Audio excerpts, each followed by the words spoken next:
Vishnu Padaya Krishna Preshtaya Bhutale Srimate Bhakti Vedanta Swaminiti Namine Namaste Sarasvate Deve Gauravani Pracharine Nirvishesha Shunyavadi Paschatya Deshatarne Jaya Sri Krishna Chaitanya Prabhu Nityananda Sri Advaita Gadadhara Sivasadi Gaura Bhaktavinda Hare Krishna, Krishna Krishna, Hare Hare, Hare Rama, Rama, Hare Hare.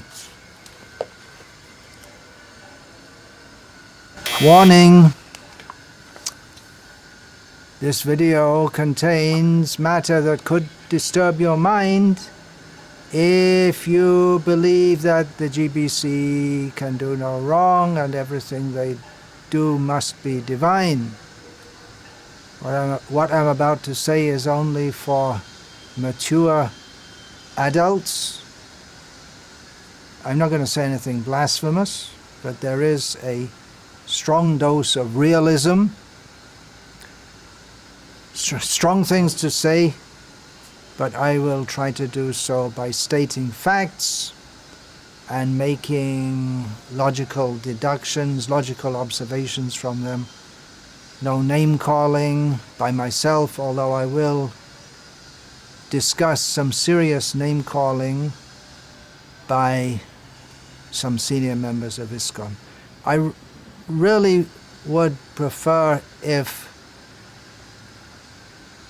we could only talk of Krishna, but as is the history, recurs within the history of religions, especially in this Kali Yuga, there are institutional, theological, social issues to deal with that can be highly acerbic, but still they need to be dealt with. I was asked to give a message to the GBC, a 3-minute message, concerning my stance on the Bureau, the legal managing body of the ISKCON society within India, the Bureau's having petitioned the GBC to consult them before the GBC took any decision on the female Diksa-Guru issue, FDG issue. The GBC's ignoring that, going ahead and making a resolution that ratified the proposal for having female Diksha-Gurus and the subsequent response of the Bureau to ask the GBC to rescind this. So this is a very crucial time, dangerous time in the history of ISKCON, where leaders are very much pitted against each other. My first point is that over and above the FDG issue, there's another major issue, which is that a substantial number of the GBC members are either demons or crazy. I'll explain that. My godbrother, Kalakanta Prabhu, an initiating guru within ISKCON in America, lives in America. I've known him since many, many years and respected him, looked up to him in many ways. He has publicly stated, he has given a statement to a journalist who subsequently reported what he said in a major newspaper in Britain. He publicly said that opposition to FDGs or Actually, let me just clarify. I'm not totally opposed to the idea of FDGs, but as Prabhupada said, very few exceptional cases. If they're on the level of Janavamata, fine. Anyway, he had said that opposition to FDGs is latent misogyny. The buzzword here is misogyny, which means hatred of women as a class. So anyone who either hates all women is either a demon or is severely mentally imbalanced. So him having said this, and almost half of the GBCs who voted on this, having voted against the FDG resolution, means that a substantial number of the GBC members, if what Kalakanta Prabhu said is correct, are either demons who hate women, or they are severely mentally imbalanced. On the other hand, if what Kalakanta Prabhu said in using the word misogyny is untrue, then he and those who support him, his statement didn't go, it went unchallenged from the leadership or GBC. They're either in some kind of paranoid illusion that many members of this Krishna conscious movement are misogynists, demons, or crazy in a nasty way. So if they're in this paranoid illusion that many members, including senior members, including gurus, GBC members, sannyasis, are either demons or nastily crazy, then it would seem that they themselves are mentally imbalanced. I mean, is it really true that so many senior devotees are misogynists? They hate women? Who makes such an accusation is maybe them. If it's not true, then maybe themselves they're mentally imbalanced, or deliberately making accusations against devotees which accusing them of something horrendous. To make such an accusation, to accuse devotees of being either demons or crazy because you have some disagreement with them, well, maybe it's more expected of a demon to make such an accusation. So it appears that by this statement, it appears that one or other side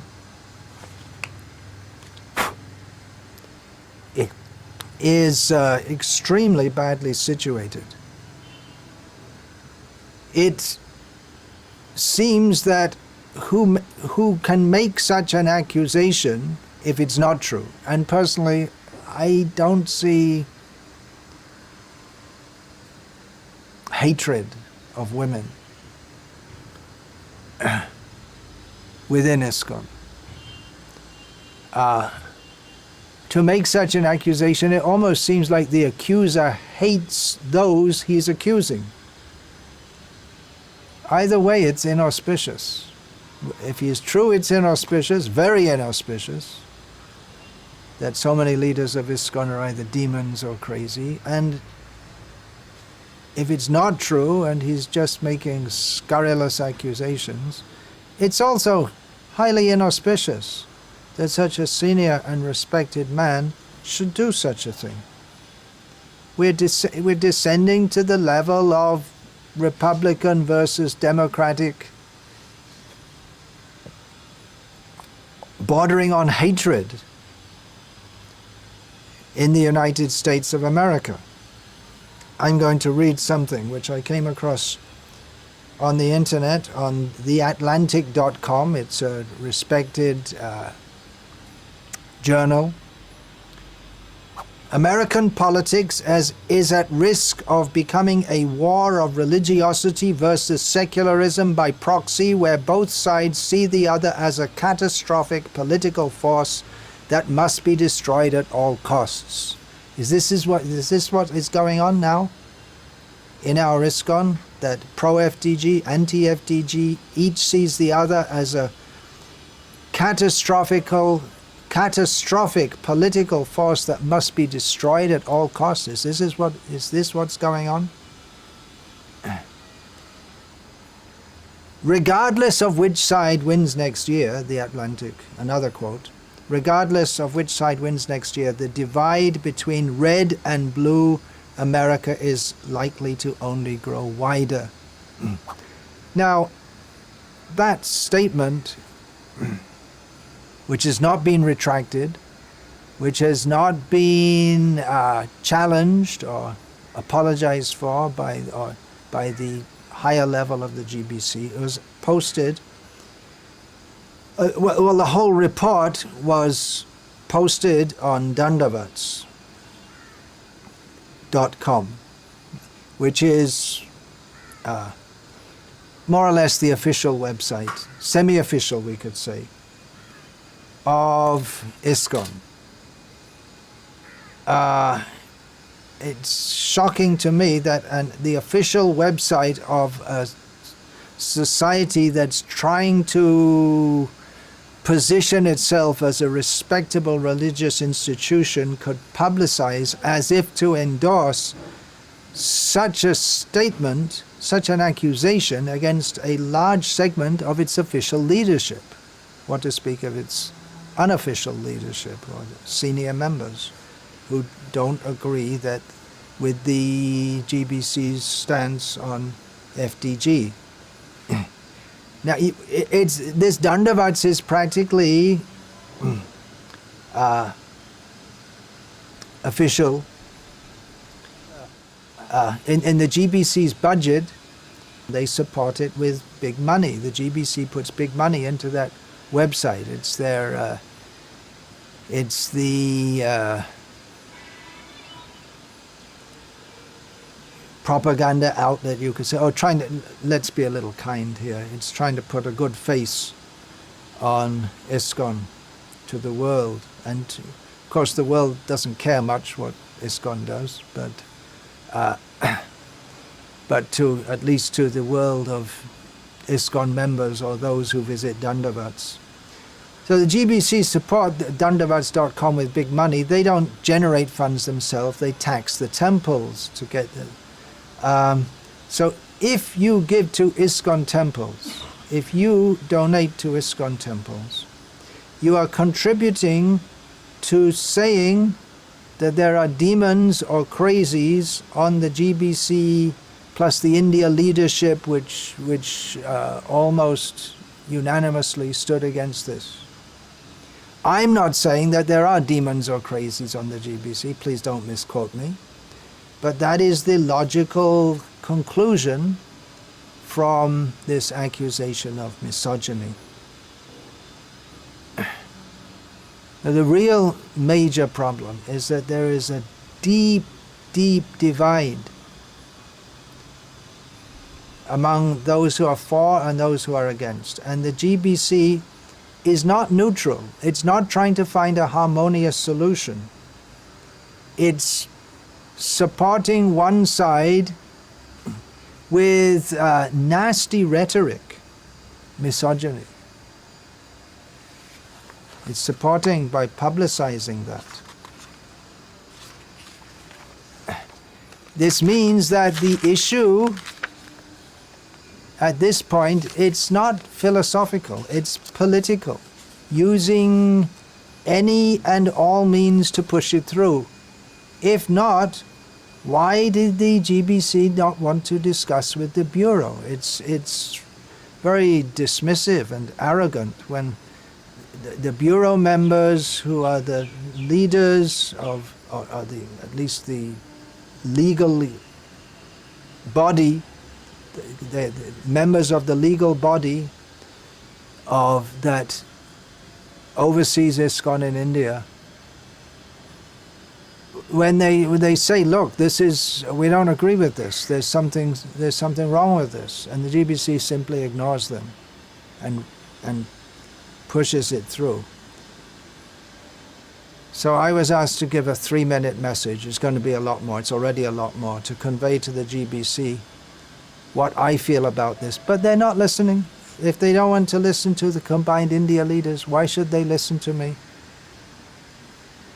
Why don't they listen? Politics. Now I'll explain that. That's a heavy accusation, no doubt. They don't listen because they think they can get away with it.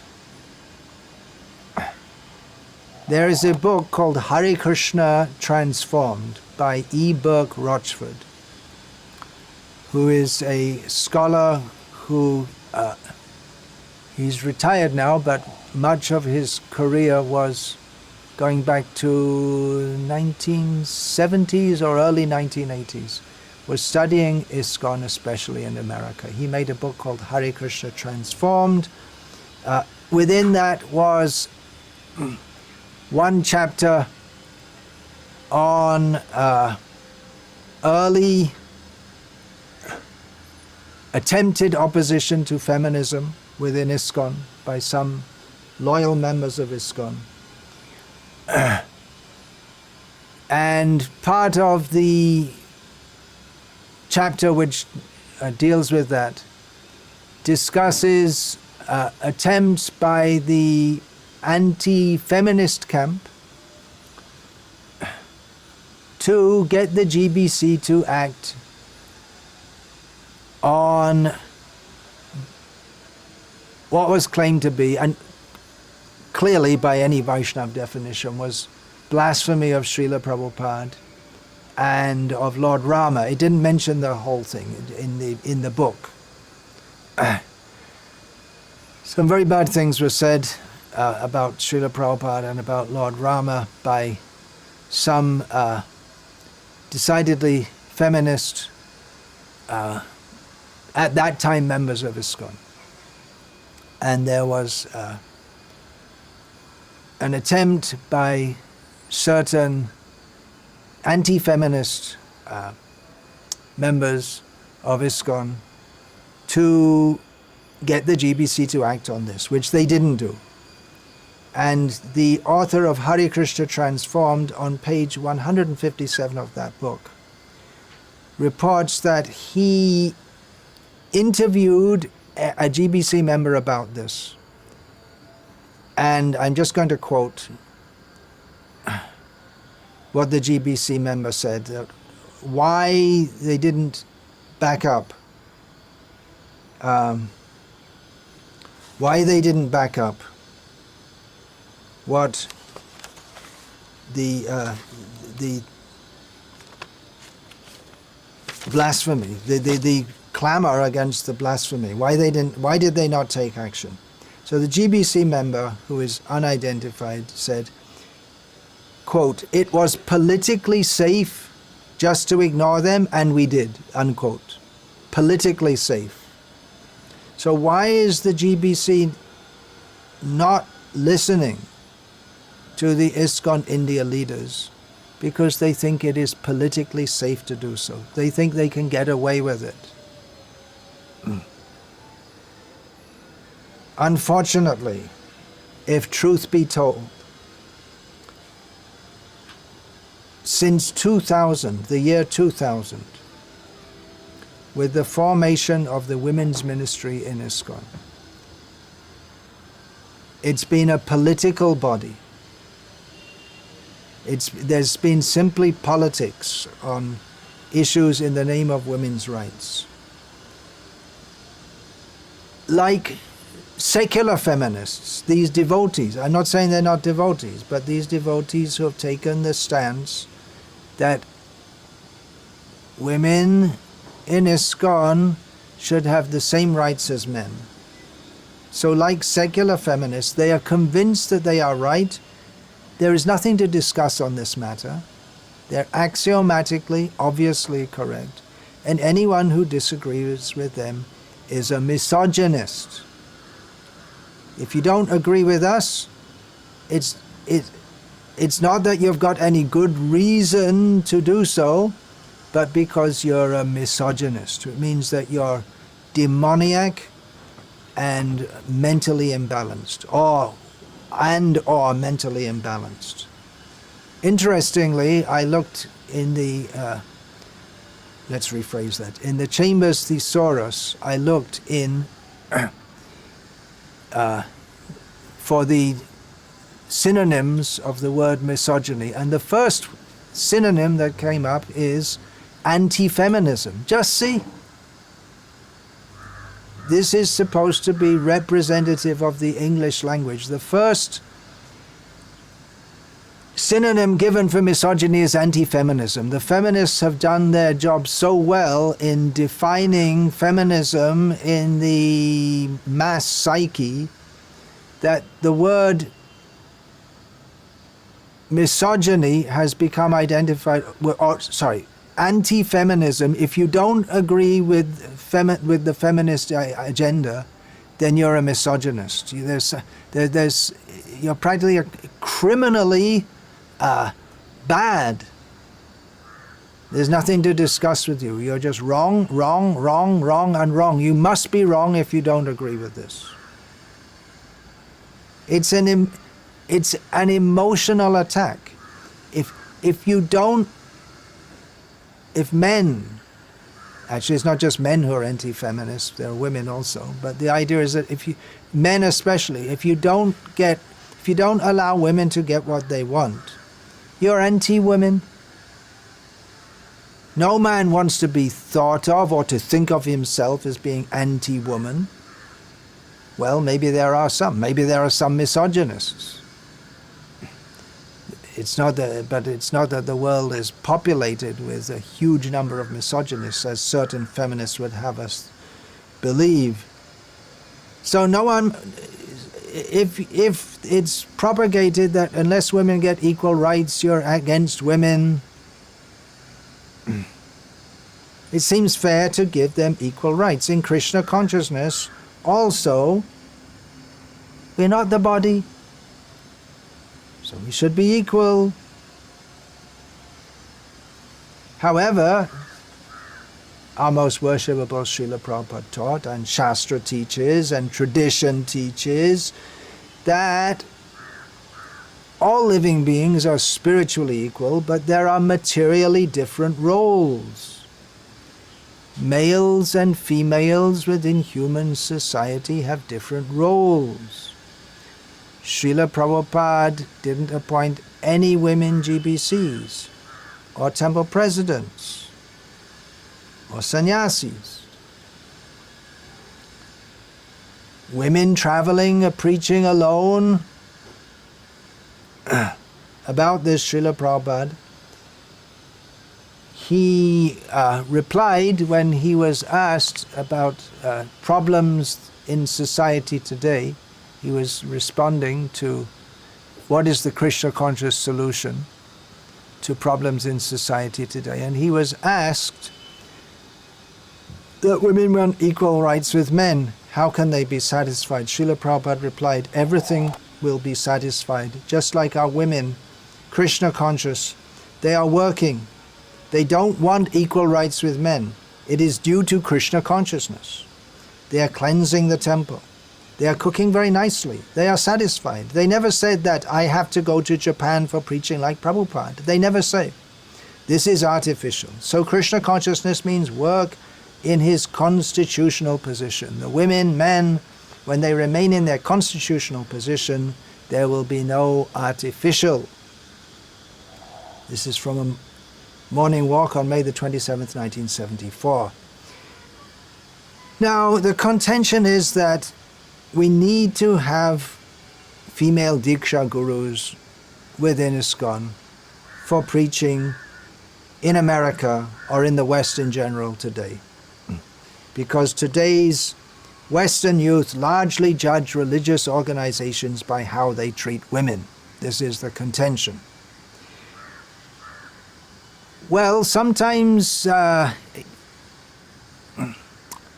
disciples brought to Srila Prabhupada some contentions of non-devotees and raised them. And sometimes Srila Prabhupada would take the stance that actually you yourself share that feeling. In the mid-1970s, Srila Prabhupada dealt with legal attacks on ISKCON in America by challenging his disciples to vigorously preach in the courts directly from his books in order to show how his teachings are genuine and authentic. His disciples were afraid, but Srila Prabhupada, he became enlivened by such attacks because his personal faith that the teachings of Shastra on every subject, including the position of women, is his faith in that was absolutely strong. Controversies like this require us to demonstrate such faith in Prabhupada's words.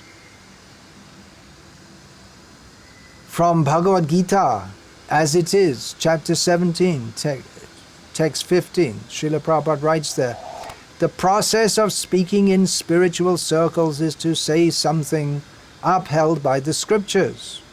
One should at once quote from scriptural authority to back up what he is saying. In Srila Prabhupada's books, it's very clear that there are many statements which, from the vantage point of Western, liberal, secular Western youth today, would be considered sexist or even misogynist. But if we think for a moment that Srila Prabhupada was a hater of women, then we have no spiritual standing whatsoever. If we can't stand by Srila Prabhupada's statements and live by them and run our society on that basis rather than on the basis of what the whole world may think in opposition to what Srila Prabhupada taught us. We shouldn't try to compromise or hide whatever Srila Prabhupada very clearly taught us. Here's a quote from Srila Prabhupada's purport to Srimad Bhagavatam, Canto 4, Chapter 18, Text 5. At the present moment, it has become fashionable to disobey the unimpeachable directions given by the acharyas and liberated souls of the past. The idea that we need to have female Diksa-Gurus so that we can preach in America goes against the research by reputable sources reputable in such matters. For instance, a 2018 study by Pew Research states that more Americans are now converting to Islam than ever before. There are some claims that up to 20,000 Americans from diverse ethnic backgrounds convert to Islam every year. And as is well known, among all traditional religions, Islam, at least the propaganda is like that, Muslims themselves wouldn't agree. Among all the traditional religions, Islam has the worst reputation regarding treatment of women. So the idea that we have to get in tune with the modern, liberal, secular way of thinking about women, otherwise we can't preach and spread Krishna consciousness in America. It also ignores the undeniable history that all established mainstream religions have pretty much the same traditional views about women, which from the modern liberal or postmodern liberal secular standpoint would be considered repressive. Universal tradition is under attack. Now what happens when we tell everyone that, well,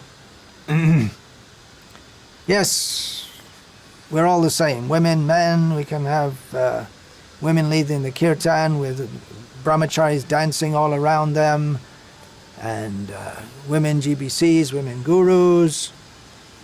We tell them, then they feel very happy and they join. Not that anyone's going to join just because ISKCON's in line with the rest of the wacko world.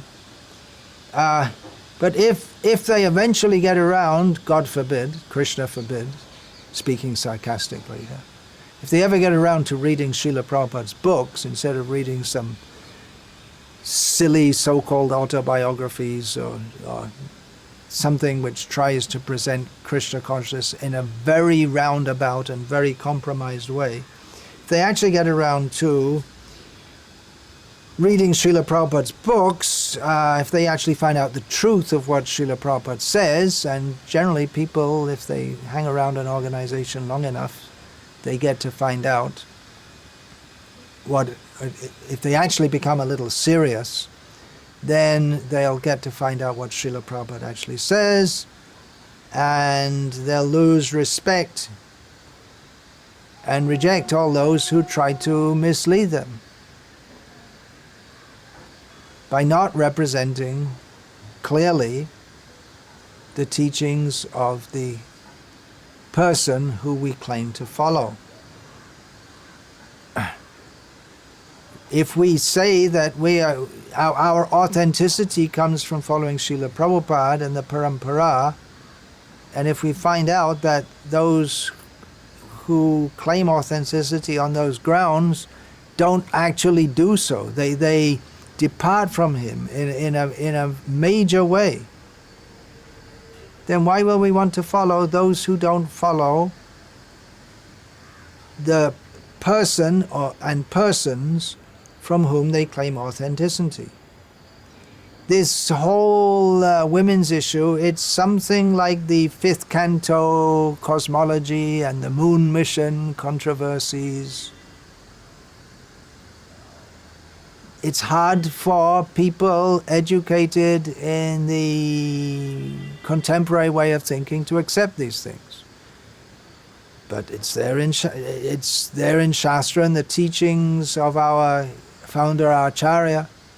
How can we deny it?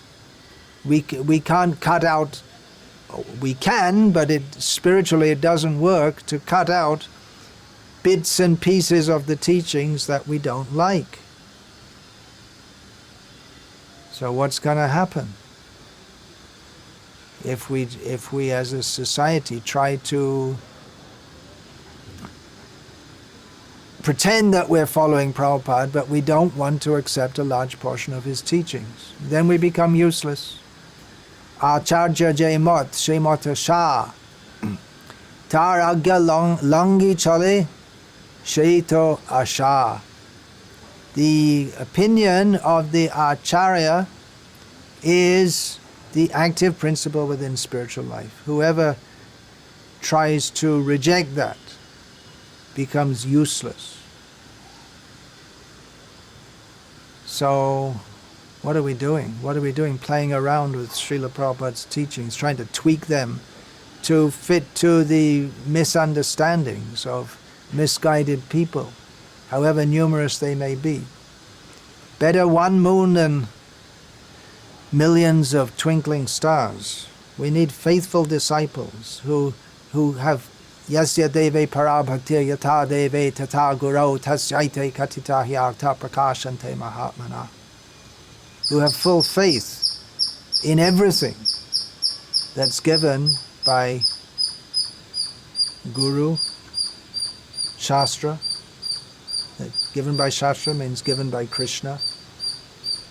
Disciples whose faith is only partial, then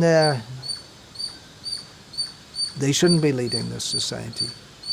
They're set up, they're liable to and will betray their guru and change the whole character of the religion he taught. It's there in Christianity, Paulianity.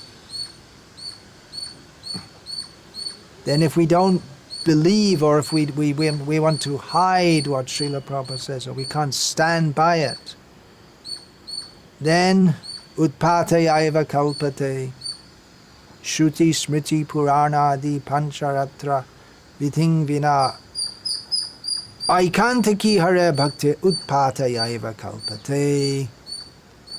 What Srila Prabhupada taught was not his own idiosyncratic ideas, it's all coming from Shastra. If we don't want to follow that and practice bhakti, then according to this verse, which of course Srila Prabhupada taught us,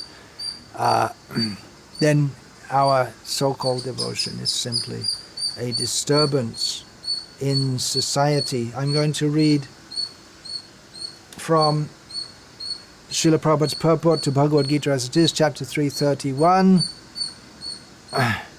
that even though we may not be perfect, but still we should go on with faith in the eternal injunctions of the Lord. Srila Prabhupada writes, but an ordinary man with firm faith in the eternal injunctions of the Lord, even though unable to execute such orders, becomes liberated from the bondage of the law of karma. In the beginning of Krishna consciousness, one may not fully discharge the injunctions of the Lord, but because one is not resentful of this principle and works sincerely without consideration of defeat and hopelessness, he will surely be promoted to the stage of pure Krishna consciousness. So even if one's not able to follow everything, because we're not resentful of the injunctions of Shastra, we can come to the stage of pure Krishna consciousness. This point about Islam being the fastest growing religion in America, among the Christian groups, Mormons, well, they're what we might say are more traditional or orthodox Christians, won't consider the Mormons or Jehovah's Witnesses to be properly Christian at all, but these two groups are the biggest growing after Islam. So Islam, Mormons, Jehovah's Witnesses, they're all highly patriarchal in their outlook. Patriarchal is just what feminists hate, the idea that men should have socially a leading role. But according to one survey I saw on the internet, because I wanted to check this out, the fastest growing religion in America is not Islam. It's not a religion at all. It's no religion. People are becoming non-religious. They may call themselves not necessarily out-and-out atheists, but there are many who consider themselves spiritual but not religious. They don't want to align themselves with any particular religion. They just feel religious all by themselves.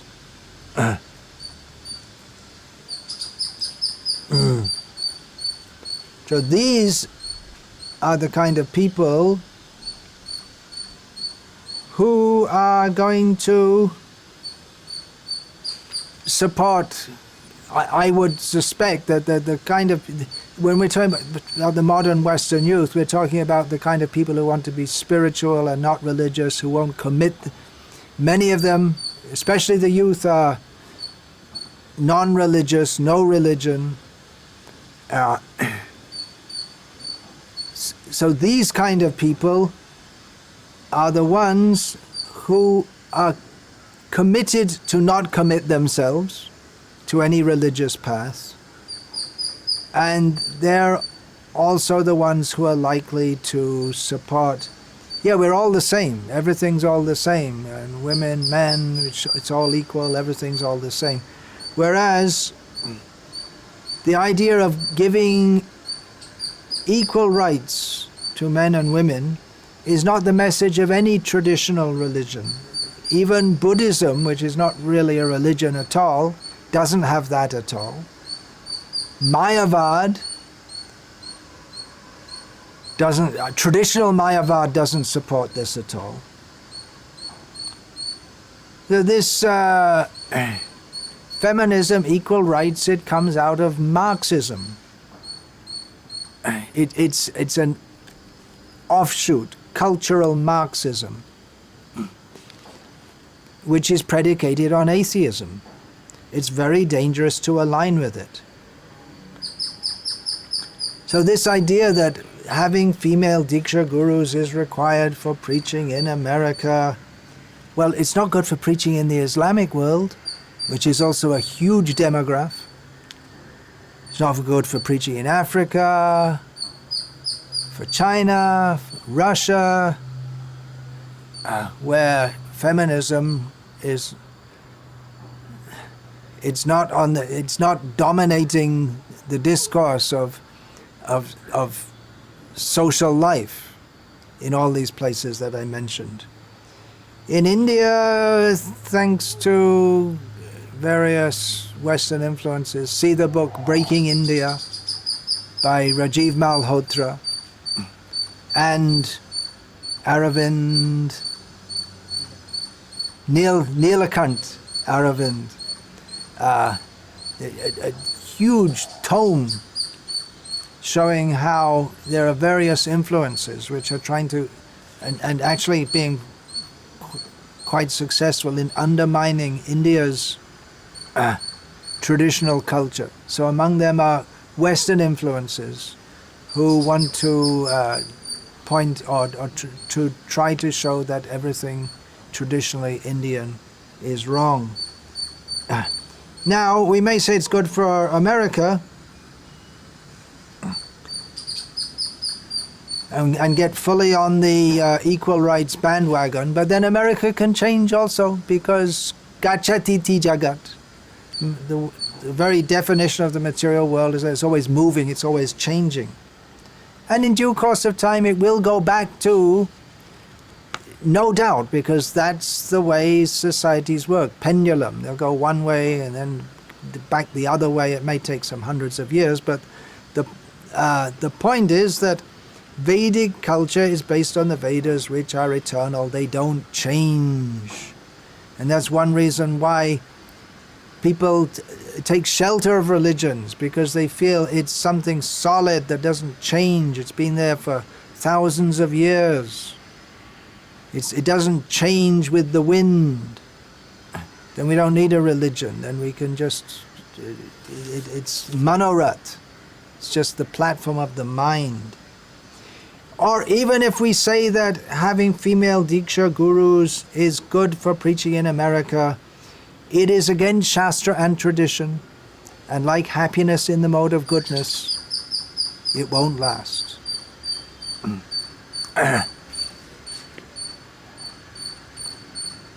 It may seem good in the beginning, but because it's not based on the platform of reality, of what Krishna wants or what Krishna directs,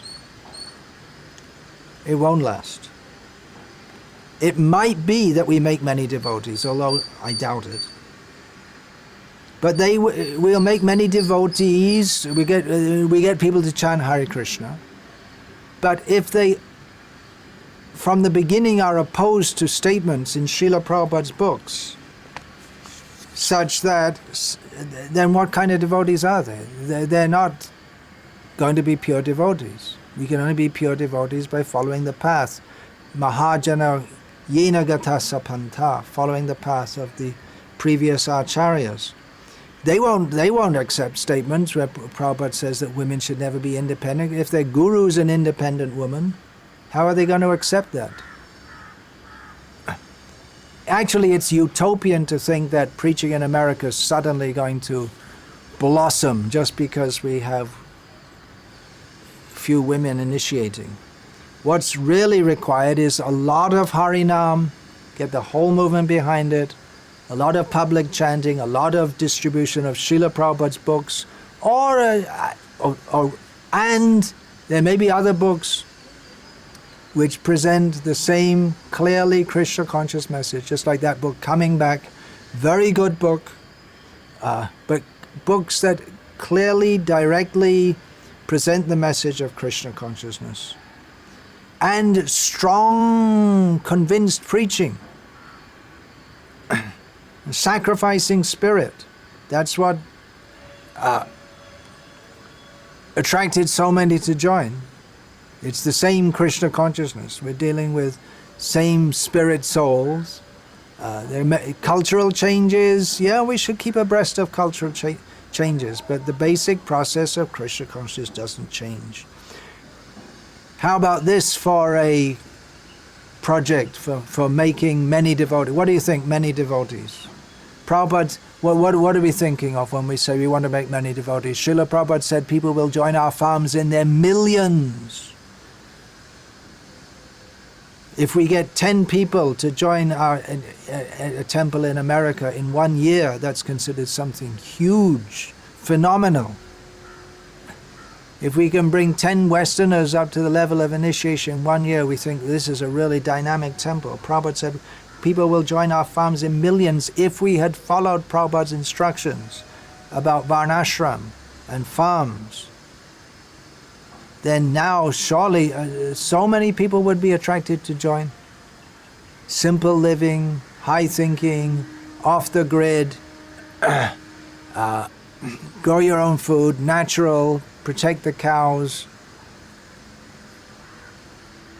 Do we have to change with all the major cultural changes in the West? Or do we stick to Krishna's plan, Krishna's cultural plan, which is Varnashram Dharma? I'll speak more about that a little later. I use the word politics, which is a very heavy word to use. It's a heavy accusation, no doubt, that those who are promoting this feminism, equal rights for women because they are women, within ISKCON have and are indulging in politics. It's a heavy accusation, but it's documented. Reading again from that book by Burke Rochford, Hare Krishna Transformed. Very significant paragraph. Please listen carefully. This is coming from an outside scholar who is favorable to ISKCON, favorable to devotees overall, but he's a scholar and he presents in his writings from a objective, we can say, to a large extent objective. Well, supposed to. Anyway, he wrote, "The politics surrounding women's place in ISKCON." Note the word politics. The politics surrounding women's place in ISKCON clearly point to the way that the Krishna movement has edged ever closer to American mainstream culture. ISKCON's organizational policy now fully endorses equal and full opportunities for men and women devotees alike. Such a cultural turn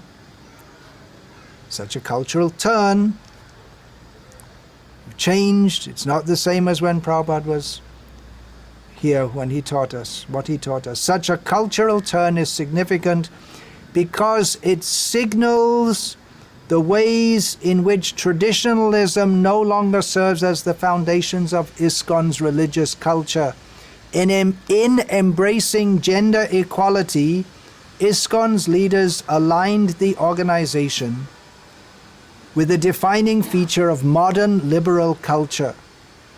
The conflict over gender equality, incited by the GHQ's determined effort to assert traditional Vedic conceptions of dharma.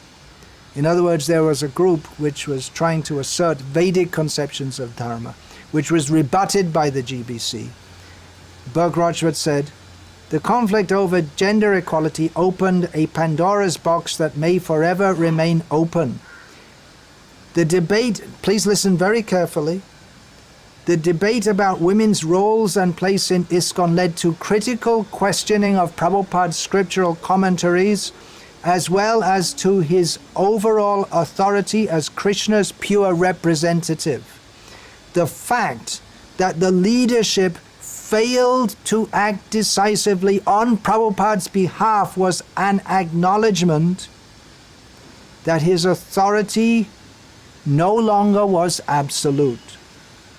Yet as these teachings, Srila Prabhupada's teachings, continuing Berg Rochford, yet as these teachings become reframed as guides for thought and action in place of being absolute truth.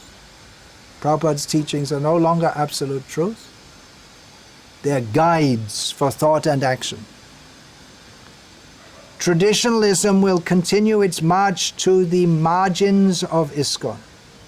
As it does, the goal of creating a viable cultural alternative to mainstream American culture will cease to exist. So that's the end of the quote from Berg Rochford. Those who joined ISKCON maybe prior to the 1990s, they remember how ISKCON was going to provide an alternative to contemporary secular society.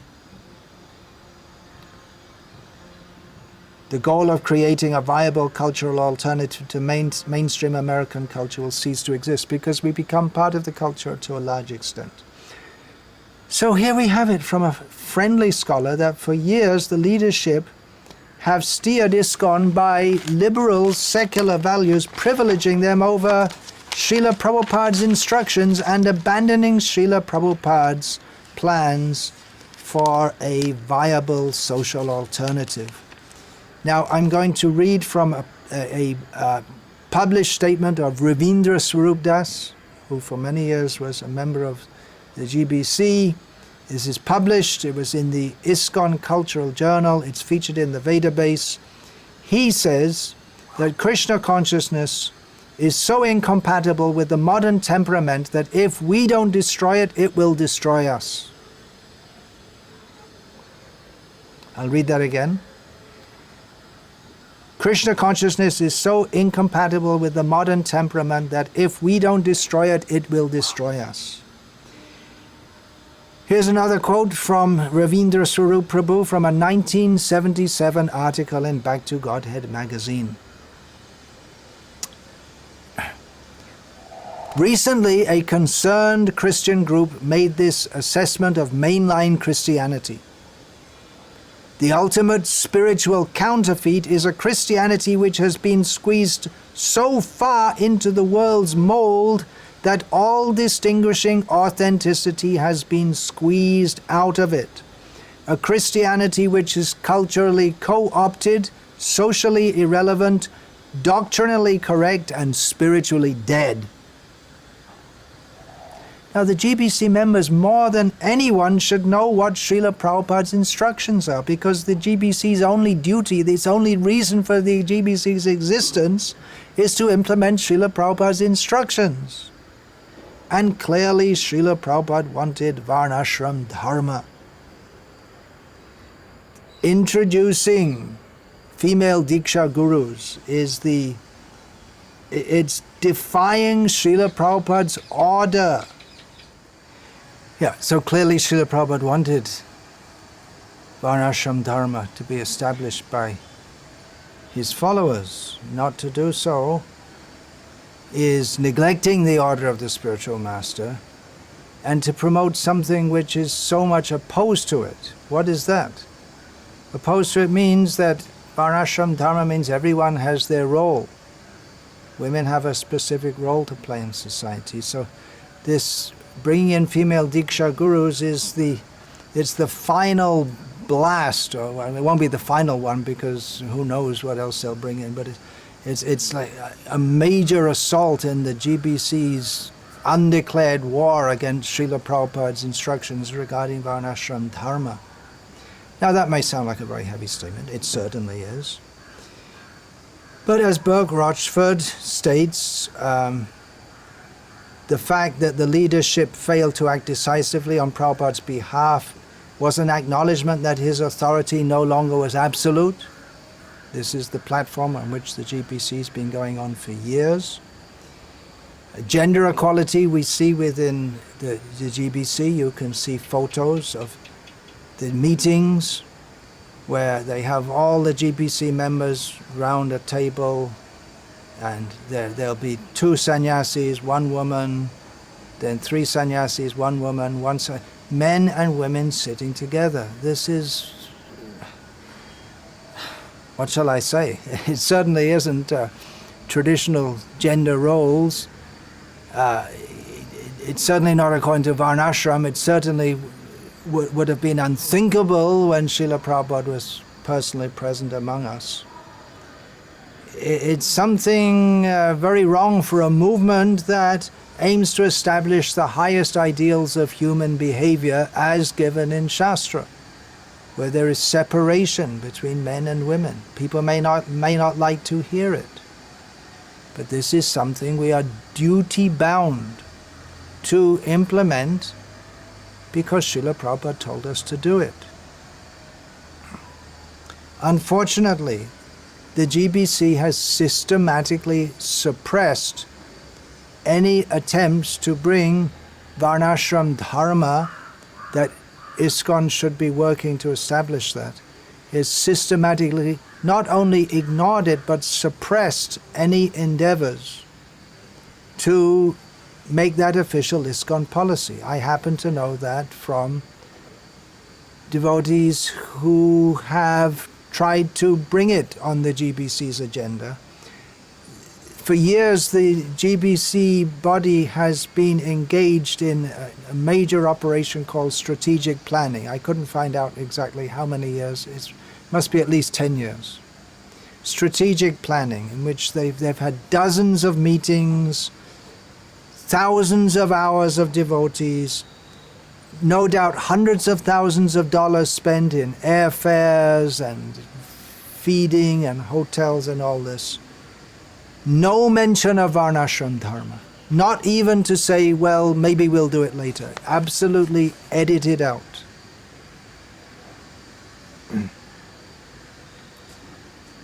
Talking about politics, getting back to the point of politics. The GBC resolution ratifying female Diksha-Gurus was based on a 2005 paper by the Shastric Advisory Committee. But that paper was already, the points made in there were already taken to pieces point by point. The devotee who first proposed that there be a Shastric Advisory Committee, and the first chairman, was Purnachandra Maharaj, who has now passed away. He later resigned from the SAC. He told me that, this in a personal conversation, he told me that he had resigned because his observation was that he was a founding member with the idea that the GBC should be guided by Shastra, by Brahmanas, by a higher level of thinking than simply political expediency.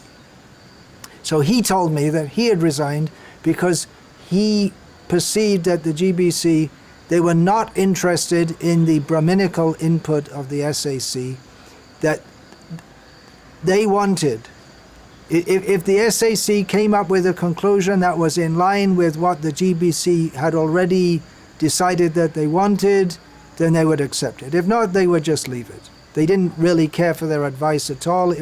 They were treating it as a body that they could make a show of being guided by Shastra and impartial Brahminical guidance, but actually they didn't give a fig for it. I'm paraphrasing what Purnachandra Maharaj told me. And another founding member later also told me separately, separately from Purnachandra Maharaj, another founding member who's also passed away, Suhotra Maharaj, told me pretty much the same thing. He was disgusted how he and others would put in so much effort and research, and the GBC really didn't care for it unless it supported their predisposition about what should be done. They weren't taking advice. They just wanted to make a show of taking advice from the Shastric Advisory Committee. Mukunda Datta Prabhu is another scholarly, saintly, apolitical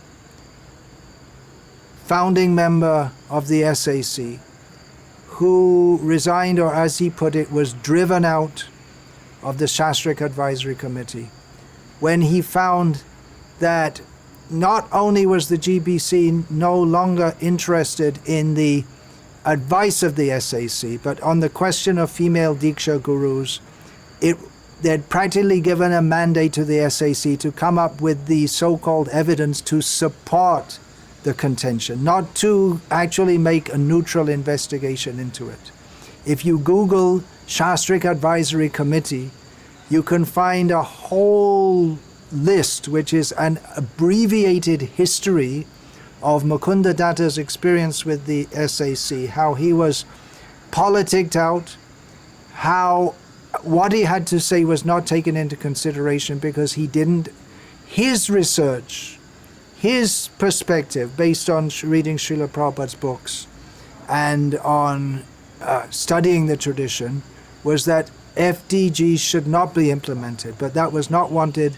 He was politicked out. There was so much politics. Two members of the SAC were themselves candidates or hopefuls of being female Diksha-Gurus.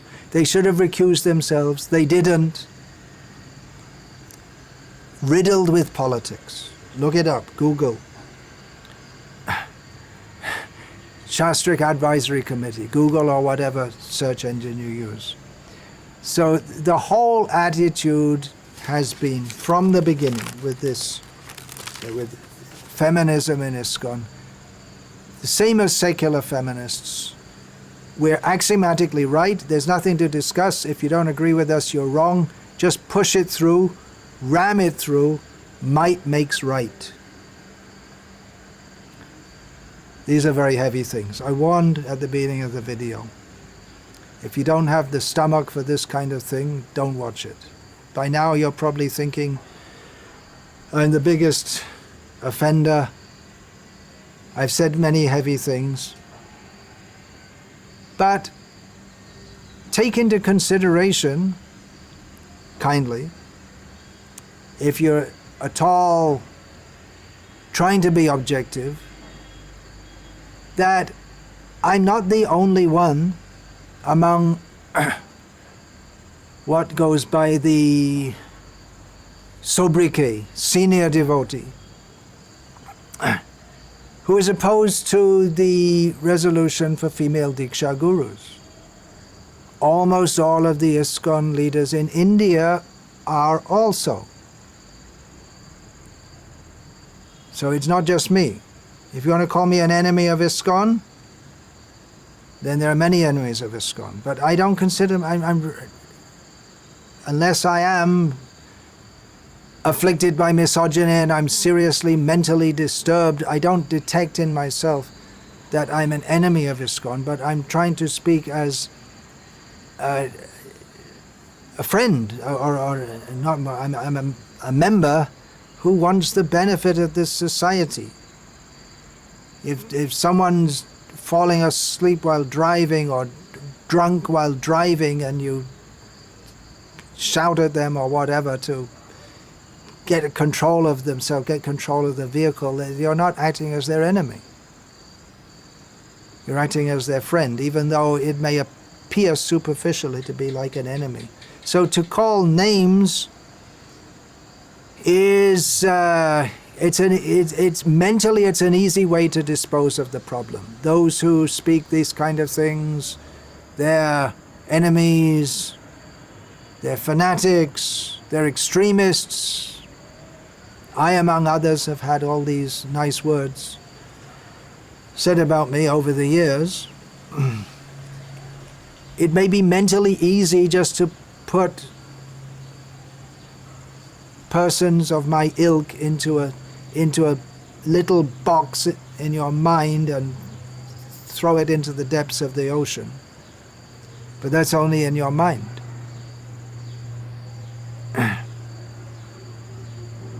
Anyone who objectively studies Shastra and our tradition and what it says and how it's acted regarding the status of women within Vaishnav society will see that what we're saying is in line with Shastra.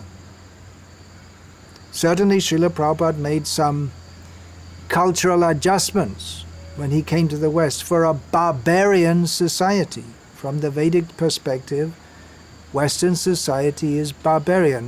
The word is mlecha. All these points are discussed in a book which I wrote called Mothers and Masters, which the GBC very kindly published a resolution more or less saying that I'm not in line with Srila Prabhupada for having published it. But if you read it, what will you find that's not in line with Srila Prabhupada? It's full of his quotes. It's logically presented. Anyway, that's more that's another political thing. What's going on then? If those who are promoting gender equality within ISKCON, it's more in line with Marxist, Freudian, feminist, atheistic outlooks. Actually, this whole outlook comes from atheism. If you're not in line with the Shastra, that's called atheism. The word in English for atheist, the English word atheist is translated back into Sanskrit as Nastic. But if we translate the word Nastic, it doesn't exactly mean non-belief in God, it means non-belief in Shastra, in Vedic Shastra. Vedna manya bodh hoilo nastic. The Buddhists are considered atheists not because, this is Chaitanya Mahaprabhu's statement, not because they disbelieve in God, but because they don't accept the Vedas.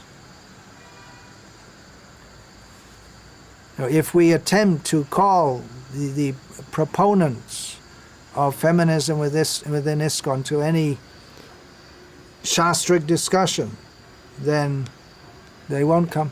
I tried that. I cordially invited those who are opposing my Mothers and Masters book to come and discuss it for a public discussion. No one turned up.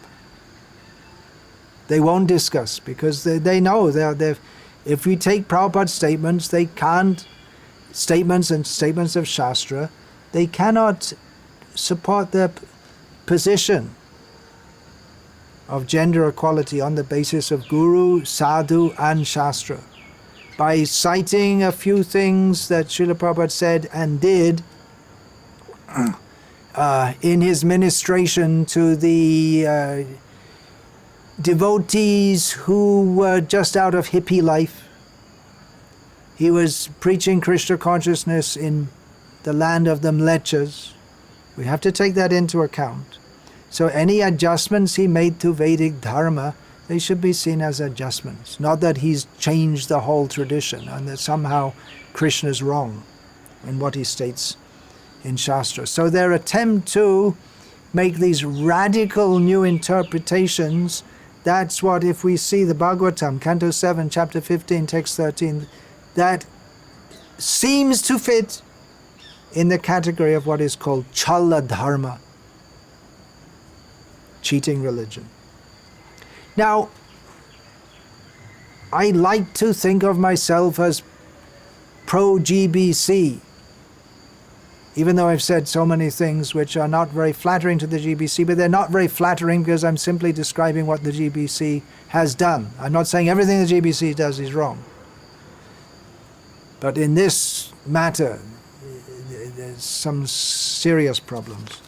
Now, I'd like to think of myself as pro-GBC.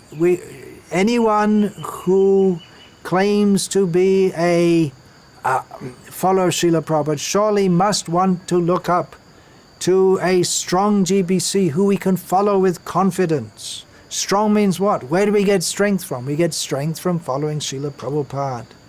Not by being morally corrupt. We won't get any strength. By might is right. By arrogantly refusing calls to dialogue. Someone can bully their way around for some time, but you can never get the mercy of Srila Prabhupada that's required to implement a worldwide revolution of Krishna consciousness.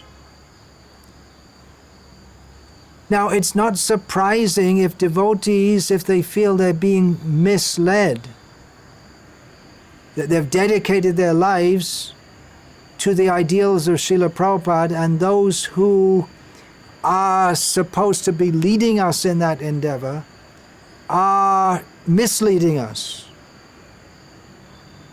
Naturally, we may feel angry, but really,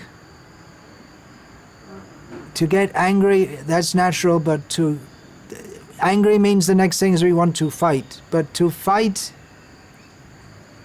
we should really try to avoid it. You could say what I'm saying is fighting, but please listen on. We really can't afford to fight. We should try to keep a cool head as much as we can. It is hard. Try to keep a cool head. There aren't that many devotees of Krishna within ISKCON who have the aim to spread Krishna consciousness all over the world. I mean, even those who I've spoken strongly against, I'm sure in their heart they feel that they really want to spread Krishna consciousness all over the world according to Prabhupada's desires, but there's a very strong difference on what those desires are and how to implement them. But we aren't that many. We can't afford to split. Look at the experience of the Gauriya Math. It was a strong, united movement. They fought, and they lost the potency. They lost the mercy to be able to spread Krishna consciousness all over the world. Now, the GBC they often cite Prabhupada saying unity and diversity, and they cite that Srila Prabhupada said, your love for me will be shown by how you cooperate after I leave to keep this movement together, which isn't exact, that's in the Prabhupada Lilamrita, but the quote which appears in TKG's diary is something, he says, to maintain this institution. Somewhat different. That's it's a tweaking of Prabhupada's words to bring out a different meaning. But cooperation shouldn't be in the way of, just like the way Stalin got cooperation. Not like that. Cooperation between Brahmanas means on the intelligent basis, mutual cooperation, intelligent basis on the basis of Shastra with purified intelligence. If we see things are going off, we may want to try to fight, to try to save Srila Prabhupada's glorious institution from becoming just another postmodern, fluffy, washed out religious institution. Even if our attempt is like Jatayu's attempt. Or we may, as so many have already done, simply leave in despair. I've heard over the years, devotees have said to me, oh, you're leaving ISKCON, you're leaving ISKCON, you're leaving ISKCON. They think I'm going to leave ISKCON. The rumors are out. Maybe some wish that I would leave. So far I haven't left. I do feel, as I've already stated, that ISKCON as I know it has left me. It's not the movement I joined. And that Burke Rochford's book, the very title, Hare Krishna Transformed, that upholds that statement. What's going on is very portentous. When a leading member of ISKCON states that a large number of other senior members of ISKCON are misogynists. What's going on? We've come to a position in which there's a deep cultural divide. Schisms and splits. I've also spoken on the possibility, the probability, actually it's already happened. It will continue to happen, but schisms or schisms, if you're American, within ISKCON seem to be inevitable. But what we're heading for looks like a major schism. We should try to avert that by trying, at least we should try to come to consensus, however unlikely that may seem to be, because this issue isn't going to go away. It's just like approximately 1984, there was, among temple presidents and others in America, there was, below the GBC level, there was a groundswell of discontent about the zonal acharya system that was going on.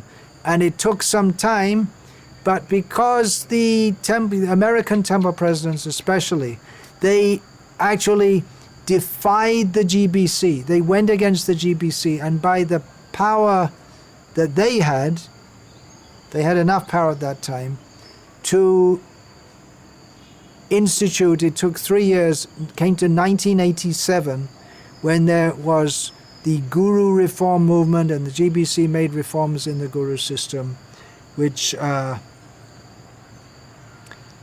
many think was, or is contended they were cosmetic reforms. But anyway, the point I'm making is there was discontent. The GBC tried to crush it by saying that those who don't agree with us were envious and this and that, but it came to a critical mass of devotees who were consistently opposed to this, and change happened, or at least, change actually happened. It may not have been such a deep change. Well, as Ravindra Swarup Prabhu pointed out, what's really needed is change of heart, purification of heart. That's the real change that's needed within ISKCON. He made that point as a leader of the Guru reform movement at that time. So what I see again is we're heading for a standoff. The issues of gender roles have been going, it's much longer than 3 years. It's been going on for about 20 years now, more than 20 years. We're heading for a standoff because even if, as the GBC seems to hope, the Indian leaders back down and they just accept, okay, the GBC said so, we should follow the GBC, and okay, there'll be female Diksa-Gurus. We don't like it, but anyway, we'll go along with it. Even if they agree to that, a man who is convinced against his will is of the same opinion still. At heart, they'll remain dissatisfied, and future dissension is inevitable. It's only putting off the inevitable if we simply try to ram through some policy which is not popular, or let's put it another way, you could say it's popular maybe in America, although not all American devotees support it. But if it has this serious non-support or opposition of a large number of devotees, including important leaders, then it's not just by diktat that you can shape the fate of a movement. Or on the other hand, if the GBC back down, then those who were euphoric over the passing of this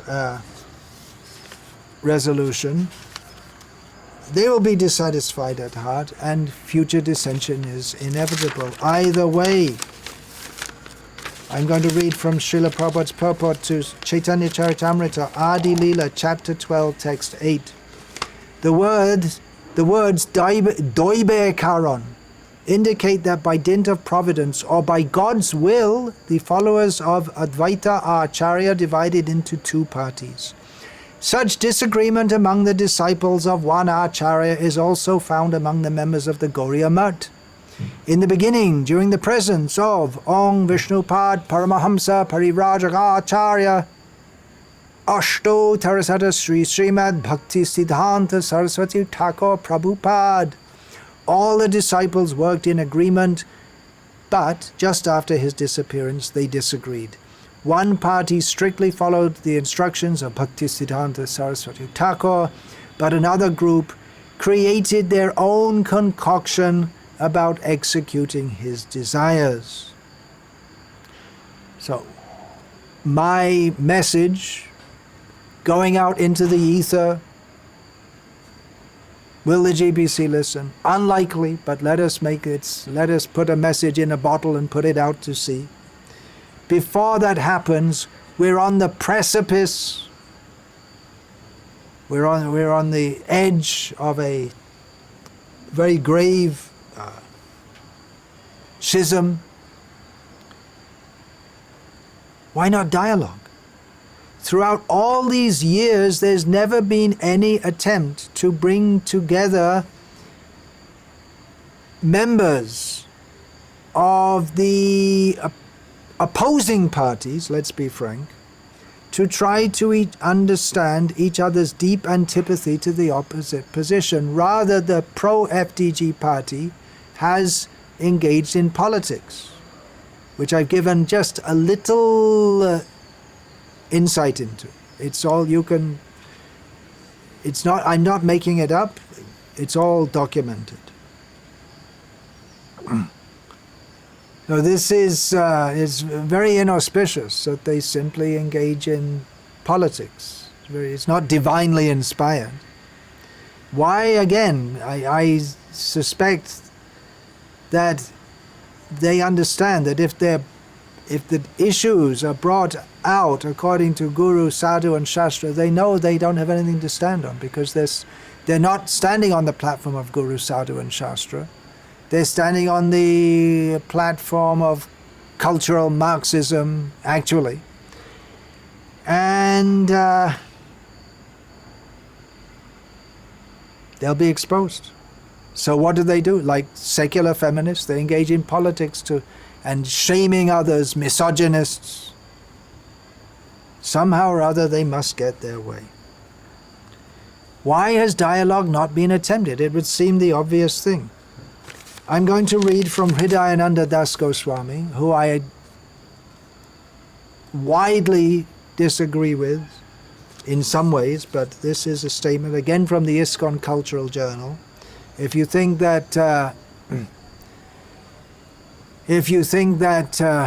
mavericks like myself shouldn't openly discuss issues within ISKCON, just look at the ISKCON Cultural Journal. It's got all big shots like Hridayananda Das Goswami saying things like this. This is quoting from him. ISKCON desperately needs to develop the ability to think intelligently, which means that we're not thinking intelligently. The ability to think intelligently, critically and historically about itself.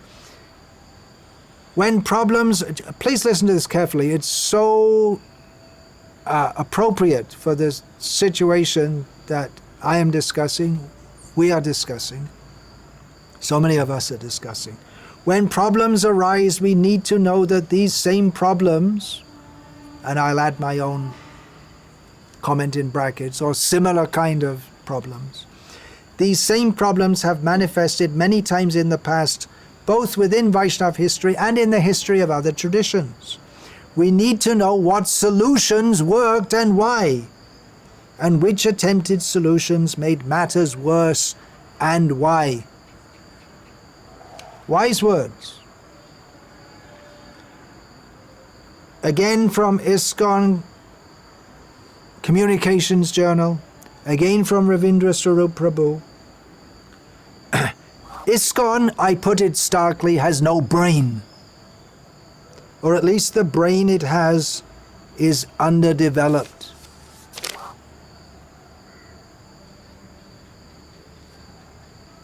I leave it for you to think about. What's the solution? Ritvikism? No. You may say, well, all these things I'm saying, it just plays into the Ritvigvadis' hands. But that's another brainless idea, not supported by Guru, Sadhu, or Shastra. They call themselves Prabhupada Anugas and they claim, we're the real followers of Prabhupada. But they've also betrayed Srila Prabhupada's Varnashram movement by doing nothing to implement it, and working against Varnashram Dharma by the nonsensical idea of paying brahmacharis, and they pay everyone. In the ISKCON Bangalore franchise, or Apikala, how do you say that? Apikalega. Anyway, all their centers spread throughout India. It's they pay everyone. Everyone's on the payroll. It's basically a commercial venture in the name of Bhakti. The main thing is collecting lots of money and paying everyone, but I'm digressing. This point about getting together and why don't we discuss Buddhism? Shortly after the departure from, or the nirvana, gone never to return, nirvana of Buddha Dev, there was a Buddhist council in which all leaders got together with those who were, because Buddha didn't write anything, but they got together with those who had lived with him to discuss what did he say, how are we to understand it, and how are we to implement it. And they came up with a template for what it means to be a Buddhist. Rules for monks and so on. And they had many Buddhist councils.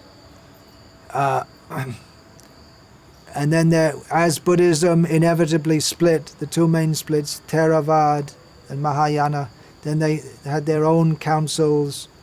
From time to time they have councils in which they come together, they spend time. All the leaders, they may have different outlooks, but they spend time and they come up with, okay, there may be so many outlooks, but what is the official line according to the teacher of our founder? And a similar thing happened after the passing of Muhammad, peace be upon him. Don't want to get shot. Not exactly, but the hadiths were written, which were writings about what he said and what he did, because he's considered the perfect prophet, representative of God, and the Quran only covers certain topics, and then so many things from different hadith traditions come out, different schools of jurisprudence, and so many things within Islam. In Christianity, it took them a few hundred years, but eventually they had the first Nicene Council, in which they defined what actually Christianity is, according to what officially Christianity is, and everything else outside of that is heretical. And so many, they came together, they discussed, there were opposing opinions, and they after discussion and deliberation, they came up with a definition of Christianity. And in the course of time, as different issues have come up, they've had different councils, the Catholic Church, and then when then as churches broke off, then there were different churches had their own councils. The last one was of the Catholic Church, was the second Vatican Council in as recently as the 1960s, which actually made many changes in Catholic teachings and practices. But the point is that they came together. They said, "Okay, look, we've got a situation here. How do we face it in the light of the teachings of Jesus in the Bible?" They came together. They sat together. What do we do? How are we going to interpret this? They sat together, thousands of bishops, over several months, more than a year. They were all busy with their duties. They came together and they discussed. They didn't just say, it wasn't that one group got a majority within the leading body and just said, "Okay, we're right, bam, you all have to accept it." In that sense, they're more Brahminical than we are. That's the Brahmins come together and discuss. Another example, you say, "All right, what are you going to, Buddhists, Christians, and all this?" Although Srila Prabhupada apparently did say to study the Catholic Church for their organization. Within our own tradition, in the year 1717, a legal document was issued with a stamp from the Mohammedan government of the time, but it ratified the conclusion of a Gauriya Vaishnava assembly, which had come together for several months in the manner of a legalistic debate. There were two parties, Swakiyavadis, who state that Radha and Krishna are ultimately married, and all this idea of the Parakiyavad, of Krishna's